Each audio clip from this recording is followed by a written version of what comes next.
Hello everyone, very good morning to all of you. मैं doctor Vijay Ranjan आप लोग का स्वागत करता हूं अपने यूट्यूब चैनल केबीसी विन पे। दोस्तों, आज के डू यू नो वीडियो में आप लोग खुद अपना टेस्ट करेंगे कि आपको मुगल कालीन कला और संस्कृति के बारे में कितनी जानकारी है। तो चलिए शुरू करते हैं। पहला क्वेश्चन है, चित्रकला की मुगल शैली किसने शुरू किया था?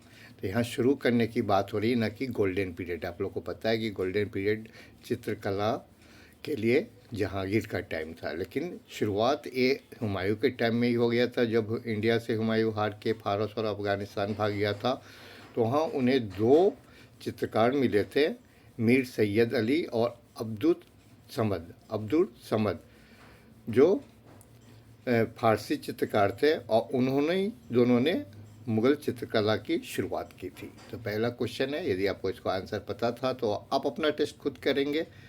स्कोर में कमेंट्स बॉक्स में अपना स्कोर भी बताएंगे, कितना आपने सही बताया है, कितनी सही जानकारी आपको थी। अगला क्वेश्चन है, भारत में यूरोपीय चित्रकारी का प्रवेश किसके दरबार में हुआ था?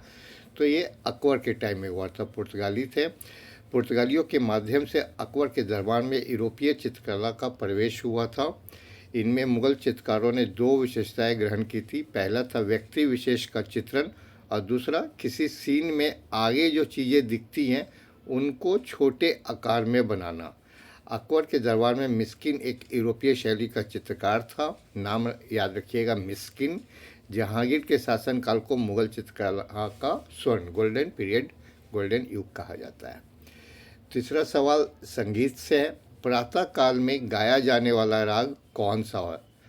तो इसको तोड़ी बोलते हैं। तोड़ी सुबह सुबह गाया जाने वाला राग है, जो यह राज दरबारों में भाटों और चारणों द्वारा गाया जाता था। चौथे क्वेश्चन की ओर चलेंगे। किस मुगल शासक ने लाला कलावंत से हिंदू संगीत की शिक्षा ली थी? तो ये अकबर थे। मुगल शासक अकबर नगाड़ा बजाने में निपुण थे। अकबर ने लाला कलावंत से हिंदू संगीत की शिक्षा ली थी। क्या बजाने में निपुण थे? नगाड़ा। ये भी याद रखिएगा। एक और क्वेश्चन होता है कि कौन मुगल बादशाह वीणा बजाने में निपुण था। उस क्वेश्चन को आगे डिस्कस करेंगे। अगला क्वेश्चन है, औरंगजेब किस संगीत वाद्य यंत्र को बजाने में दक्ष था? बिल्कुल वही, उसी के बारे में मैं बात कर रहा था, वीणा। हालांकि ये बाद में संगीत को एकदम बैन कर दिया था। औरंगजेब संगीत को इस्लाम विरोधी मानता था और इस पर पाबंदी भी लगाया था, लेकिन उसी के काल में भारतीय शास्त्रीय संगीत पर फारसी भाषा में सबसे ज़्यादा किताबें लिखी गई। इतना ही नहीं, खुद औरंगजेब संगीत विरोधी होने के बावजूद बढ़िया वीणा बजाता था। अगले क्वेश्चन की ओर चलेंगे। बाबरनामा का अंग्रेजी अनुवाद किसने किया था? दोस्तों, यह रॉन्ग आंसर दिखा रहा है, लेकिन इसका आंसर यही होगा। डॉक्टर लेडेन और रस्किन थे। तुजुक ए बाबरी या बाबरनामा, उसको तुजुक ए बाबरी भी बोलते हैं, जो तुर्की भाषा में लिखा गया था। बाबर ने अपनी मातृभाषा तुर्की में लिखा था, खुद बाबर ने लिखा था। पायंदा खां अब्दुल रहीम खाने खाना ने फारसी भाषा में इसका अनुवाद किया था। फारसी में अनुवाद किया था अब्दुल रहीम खाने खाना, जो नवरत्न थे अकबर के, और पायंदा। लेकिन बाबरनामा का अंग्रेजी में अनुवाद जॉन लेडेन और विलियम रस्किन ने किया था। यहाँ रॉन्ग दिखा रहा है, लेकिन ये बिल्कुल सही आंसर है। ये बिल्कुल सही आंसर है, लेडेन एंड रस्किन। अगला क्वेश्चन है, गुलबदन बेगम किसकी बेटी थी? तो ये बाबर की बेटी थी। हुमायूं नामा इनके द्वारा लिखी गई एक फेमस किताब है। इसमें बाबर और हुमायूं के शासनकाल के बारे में लिखा गया है, जो उस काल के इतिहास का सबसे प्रमुख स्रोत माना गया है। अकबर भी गुलबदन बेगम का बहुत सम्मान करता था।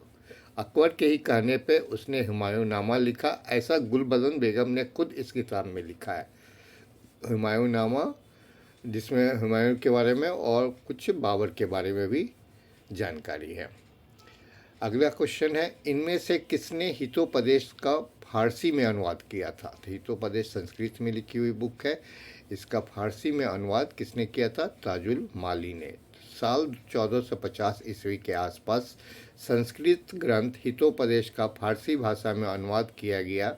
यह काम ये बहुत लंबा चौड़ा नाम है इनका। ताज अल दीन मुफ्ती अल मालिकी के द्वारा मुहफिर अल कुवान नाम से किया गया था। ताज अल दीन मुफ्ती अल मालिकी का नाम ही किताबों में ताजुल माली, शॉर्ट में इनको ताजुल माली बोला जाता है। अगला क्वेश्चन है, इनमें से किस विद्वान ने हिंदी साहित्य के लिए सबसे महत्वपूर्ण योगदान दिया है? तो ये है अब्दुल रहीम खाने खाना, जिनको हम लोग रहीम के नाम से भी जानते हो, और रहीम के दोहे आप लोग सब लोग स्कूल में पढ़े होंगे। तो इन्हीं के द्वारा लिखा गया हिंदी साहित्य के लिए सबसे महत्वपूर्ण योगदान इन्होंने दिया है।